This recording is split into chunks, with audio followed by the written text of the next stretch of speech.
श्री गणेशाय नमः। गुरुर्ब्रह्मा गुरुर्विष्णु गुरुर्देवो महेश्वर गुरुर्साक्षात् परब्रह्म तस्मै श्री गुरुवे नमः।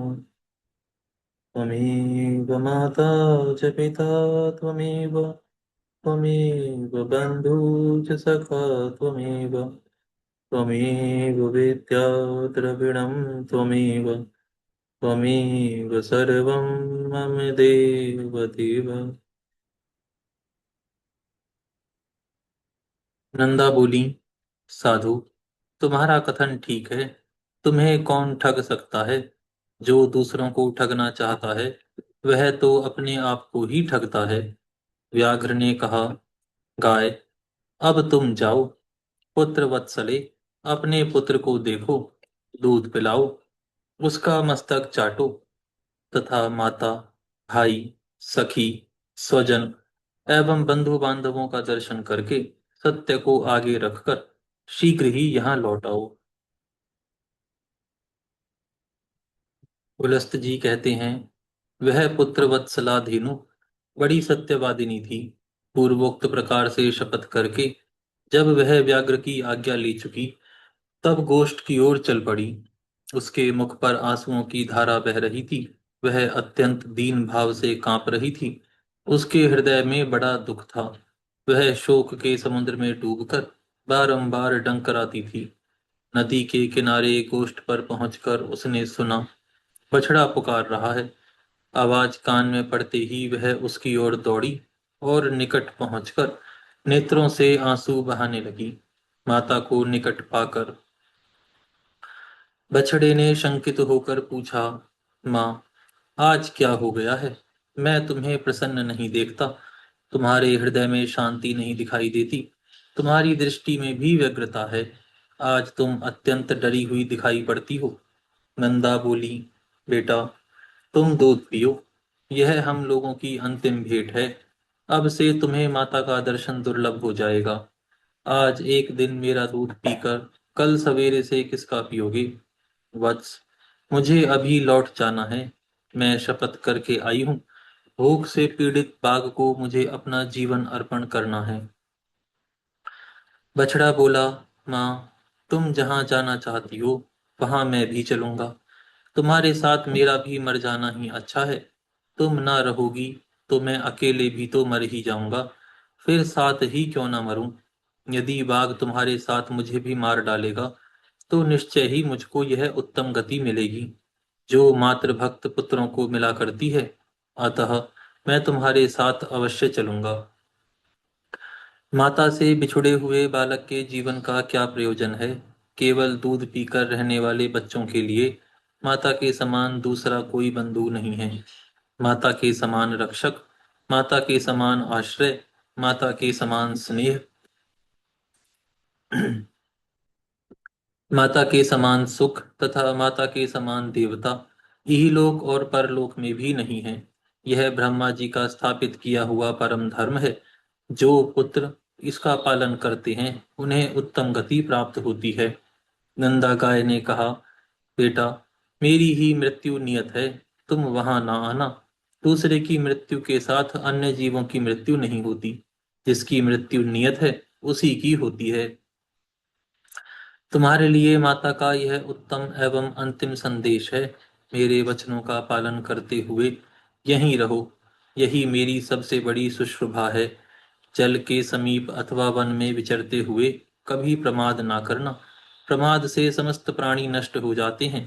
लोभवश कभी ऐसी घास को चरने के लिए ना जाना जो किसी दुर्गम स्थान में उगी हो, क्योंकि लोभ से इहलोक और परलोक में भी सबका विनाश हो जाता है। लोभ से मोहित होकर लोग समुद्र में, घोर वन में तथा दुर्गम स्थानों में भी प्रवेश कर जाते हैं। लोभ के कारण विद्वान पुरुष भी भयंकर पाप कर बैठता है। लोभ, प्रमाद तथा हर एक के प्रति विश्वास कर लेना, इन तीन कारणों से जगत का नाश होता है। अतः इन तीनों दोषों का परित्याग करना चाहिए। बेटा, संपूर्ण शिकारी जीवों से तथा मलेच्छ और चोर आदि के द्वारा संकट प्राप्त होने पर सदा प्रयत्न पूर्वक अपने शरीर की रक्षा करनी चाहिए। पापियों पाप योनि वाले पशु पक्षी अपने साथ एक स्थान पर निवास करते हों तो भी उनके विपरीत चित्त का सहसा पता नहीं लगता। नख वाले जीवों का, नदियों का, सींग वाले पशुओं का, शस्त्र धारण करने वालों का, स्त्रियों का तथा दूतों का कभी विश्वास नहीं करना चाहिए। जिस पर पहले कभी विश्वास नहीं किया गया हो ऐसे पुरुष पर तो विश्वास करें ही नहीं। जिस पर विश्वास जम गया हो उस पर भी अत्यंत विश्वास ना करें, क्योंकि अविश्वसनीय पर विश्वास करने से जो भय उत्पन्न होता है वह विश्वास करने वाले का समूल नाश कर डालता है। औरों की तो बात ही क्या है, अपने शरीर का भी विश्वास नहीं करना चाहिए। भीरु स्वरूप भीरु स्वभाव वाले बालक का भी विश्वास ना करें, क्योंकि बालक डराने धमकाने पर प्रमादवश गुप्त बात भी दूसरों को बता सकते हैं। सर्वत्र और सदा सूंघते हुए ही चलना चाहिए,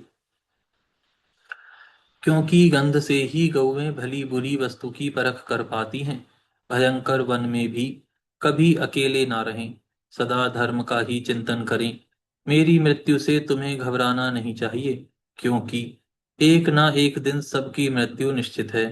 जैसे कोई पथिक छाया का आश्रय लेकर बैठ जाता है और विश्राम करके फिर वहां से चल देता है, उसी प्रकार प्राणियों का समागम होता है। बेटा, तुम शोक छोड़कर मेरे वचनों का पालन करो। पुलस्त जी कहते हैं, यह कहकर नंदा पुत्र का मस्तक सूंघकर उसे चाटने लगी और अत्यंत शोक के वशीभूत हो डबडबाई हुई आंखों से बारंबार लंबी सांस लेने लगी। तदनंतर बारंबार पुत्र को निहार कर वह अपनी माता, सखियों तथा गोपियों के पास जाकर बोली, माता जी, मैं अपने झुंड के आगे चरती हुई चली जा रही थी। इतने में ही एक व्याघ्र मेरे पास आ पहुंचा। मैंने अनेकों सौगंधें खाकर उसे लौट आने का विश्वास दिलाया है, तब उसने मुझे छोड़ा है। मेरे बेटे को देखने तथा आप लोगों से मिलने के लिए चली आई थी, अब फिर वहीं जा रही हूँ। माँ, मैंने अपने दुष्ट स्वभाव के कारण तुम्हारा जो जो अपराध किया हो वह सब क्षमा करना। अब अपने इस नाती को लड़का लड़का करके मानना। सखियों की ओर मुड़कर, प्यारी सखियों, मैंने जानकर या अनजान में यदि तुमसे कोई अप्रिय बात कह दी हो अथवा और कोई अपराध किया हो तो उसके लिए तुम सब मुझे क्षमा करना। तुम सब संपूर्ण सद्गुणों से युक्त हो, तुम में सब कुछ देने की शक्ति है। मेरे बालक पर सदा क्षमा भाव रखना। मेरा बच्चा दीन, अनाथ और व्याकुल है, इसकी रक्षा करना। मैं तुम्ही लोगों को इसे सौंप रही हूँ, अपने पुत्र की ही भांति इसका भी पोषण करना। अच्छा, अब क्षमा मांगती हूँ। मैं सत्य को अपना चुकी हूँ, अतः व्याघ्र के पास जाऊंगी। सखियों को मेरे लिए चिंता नहीं करनी चाहिए। नंदा की बात सुनकर उसकी माता और सखियों को बड़ा दुख हुआ। वे अत्यंत आश्चर्य और विषाद में पड़कर बोली, अहो, यह बड़े आश्चर्य की बात है कि व्याघ्र के कहने से सत्यवादिनी नंदा पुनः उस भयंकर स्थान में प्रवेश करना चाहती हैं।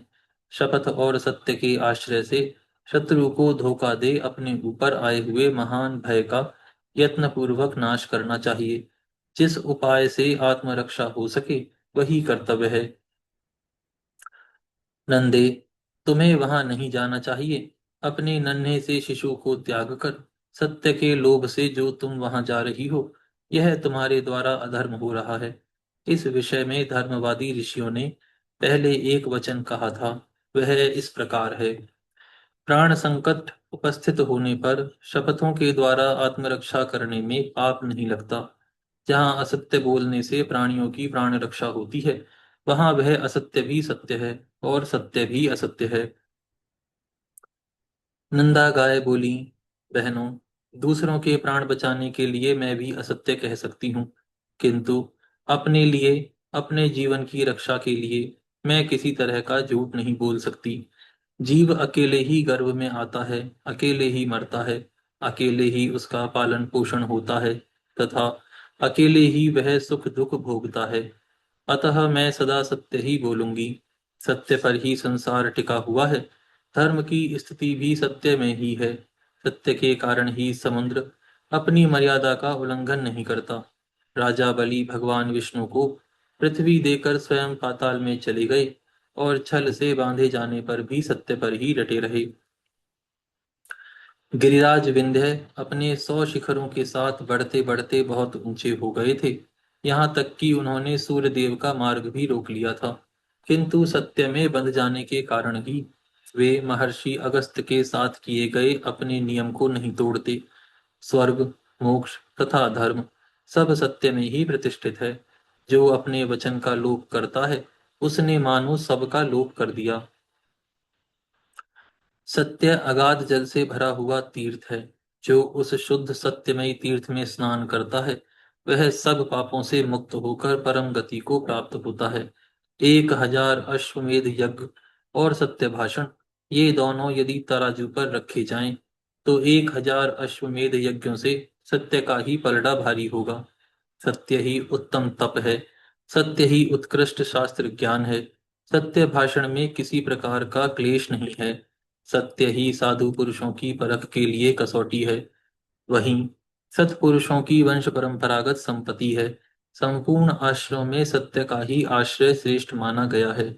वह अत्यंत कठिन होने पर भी उसका पालन करना अपने हाथ में है। सत्य संपूर्ण जगत के लिए आभूषण रूप है। जिस सत्य का उच्चारण करके मलेच्छ भी स्वर्ग में पहुंच जाता है, उसका परित्याग कैसे किया जा सकता है? सखियां बोलीं, हे नंदे, तुम संपूर्ण देवता और दैत्यों के द्वारा नमस्कार करने योग्य हो, क्योंकि तुम परम सत्य का आश्रय लेकर अपने प्राणों का भी त्याग कर रही हो, जिनका त्याग बड़ा ही कठिन है। हे कल्याणी, इस विषय में हम लोग क्या कह सकती हैं? तुम तो धर्म का बीड़ा उठा रही हो। इस सत्य के प्रभाव से त्रिभुवन में कोई भी वस्तु दुर्लभ नहीं है।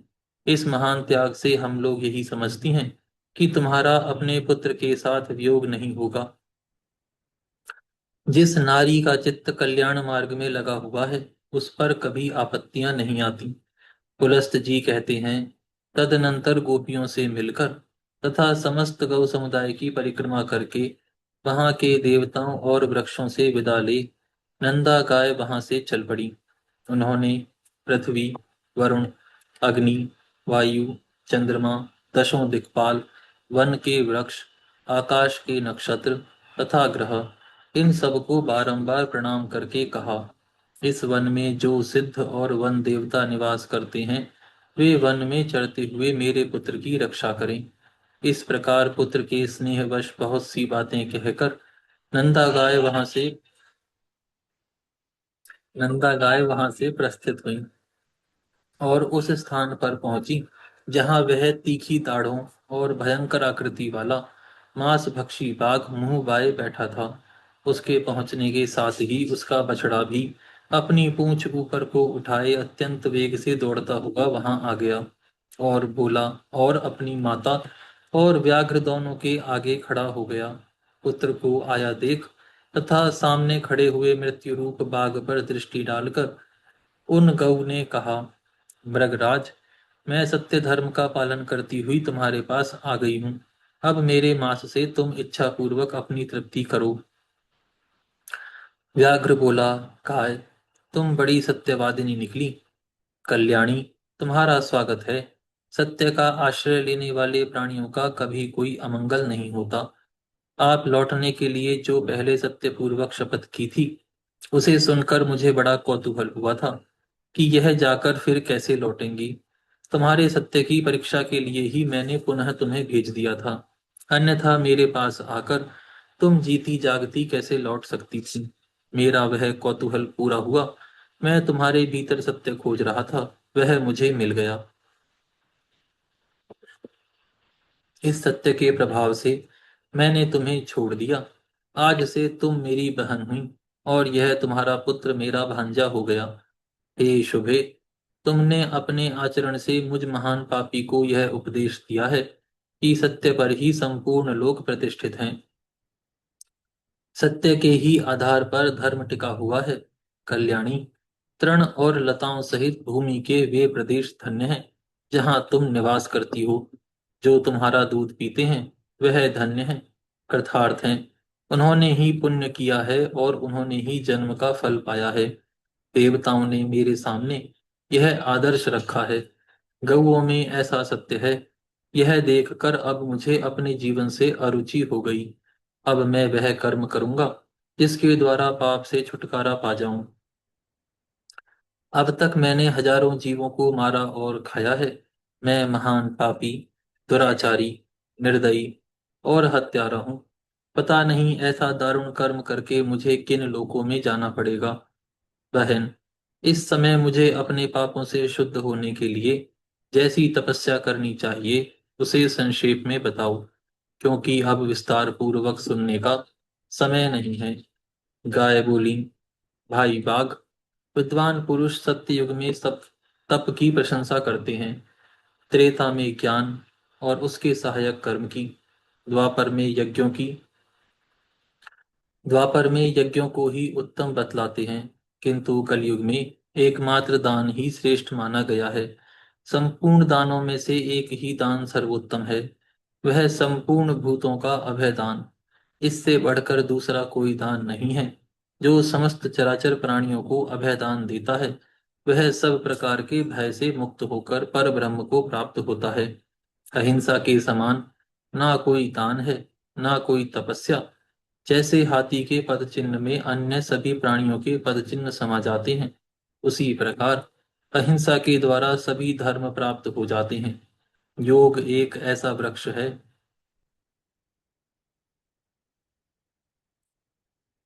योग एक ऐसा वृक्ष है जिसकी छाया तीनों तापों का विनाश करने वाली है। धर्म और ज्ञान उस वृक्ष के फूल हैं, स्वर्ग तथा मोक्ष उसके फल हैं। जो आध्यात्मिक, आधिदैविक और आदि भौतिक इन तीनों प्रकार के दुखों से संतप्त है, वह इस योग वृक्ष की छाया का आश्रय लेते हैं।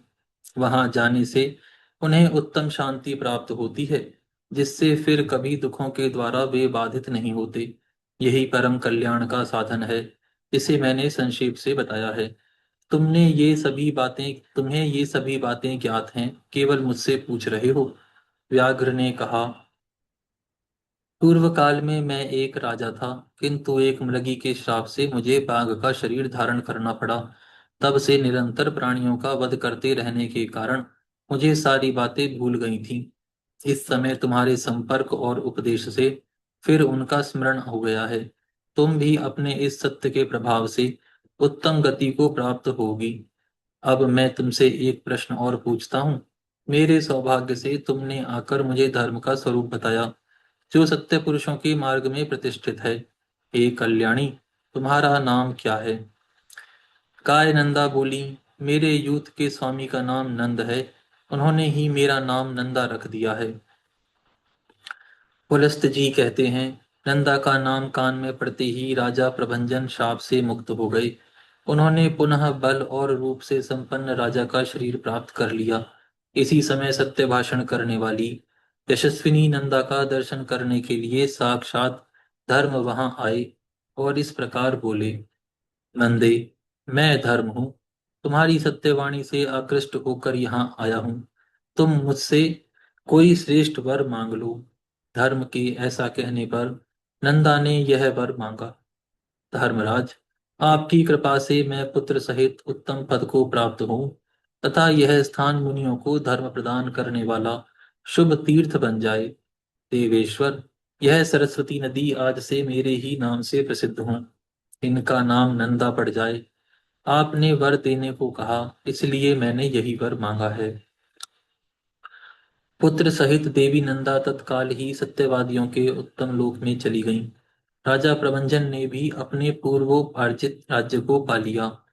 नंदा सरस्वती के तट से स्वर्ग को गई थी तथा उन्होंने धर्मराज से इस आशय का वरदान भी मांगा था। इसीलिए विद्वानों ने वहां सरस्वती देवी का नाम नंदा रख दिया। जो मनुष्य वहां जाते समय सरस्वती नदी के नाम का उच्चारण मात्र कर लेता है वह जीवन भर सुख पाता है और मृत्यु के पश्चात देवता होता है। स्नान और जलपान करने से सरस्वती नदी मनुष्यों के लिए स्वर्ग की सीढ़ी बन जाती है। अष्टमी के दिन जो लोग एकाग्रचित्त होकर सरस्वती नदी में स्नान करते हैं, वे मृत्यु के बाद स्वर्ग में पहुंचकर सुख भोगते हुए आनंदित होते हैं। सरस्वती नदी सदा ही स्त्रियों को सौभाग्य प्रदान करने वाली है। तृतीया को यदि उसका सेवन किया जाए तो वह विशेष सौभाग्यदायिनी होती है। उस दिन उनके दर्शन से भी मनुष्य को पाप राशि से छुटकारा मिल जाता है। जो पुरुष उसके उनके जल का दर्शन करता है, सॉरी माफ करना, जो पुरुष उनके जल का स्पर्श करते हैं उन्हें भी मुनीश्वर समझना चाहिए। वहां चांदी दान करने से मनुष्य रूपवान होता है। ब्रह्मा जी की पुत्री यह सरस्वती नदी परम पावन और पुण्य सलीला है। यही नंदा नाम से प्रसिद्ध है। फिर जब यह स्वच्छ जल से युक्त हो दक्षिण दिशा की ओर प्रवाहित होती हैं, तब विपुला या विशाला नाम धारण करती हैं। वहां से कुछ ही दूर आगे जाकर ये पुनः पश्चिम दिशा की ओर मुड़ गई हैं। वहां से देवी सरस्वती की धारा प्रकट देखी जाती है। उनके तटों पर अत्यंत मनोहर तीर्थ और देव मंदिर हैं, जो मुनियों और सिद्ध पुरुषों द्वारा भली भांति सेवित हैं। गंगा तीर्थ में स्नान करके यदि मनुष्य स्वर्ण और पृथ्वी आदि का दान करे तो वह महान अभ्युदयकारी और अक्षय फल प्रदान करने वाला होता है। यहाँ पर यह अध्याय पूर्ण होता है। हम आज यहाँ विराम करते हैं। हम आज का पाठ नेहा जी के अच्छे स्वास्थ्य के लिए उन्हें समर्पित करते हैं। प्रभु श्री उन्हें बहुत अच्छा स्वास्थ्य दें।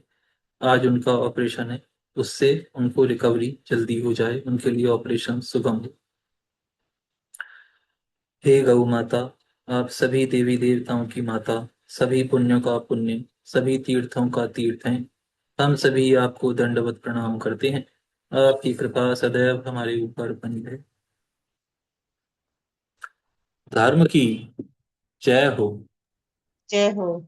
अधर्म का नाश हो, नाश हो। नाश हो, प्राणियों में सद्भावना हो। सद्भावना भावना हो। हो।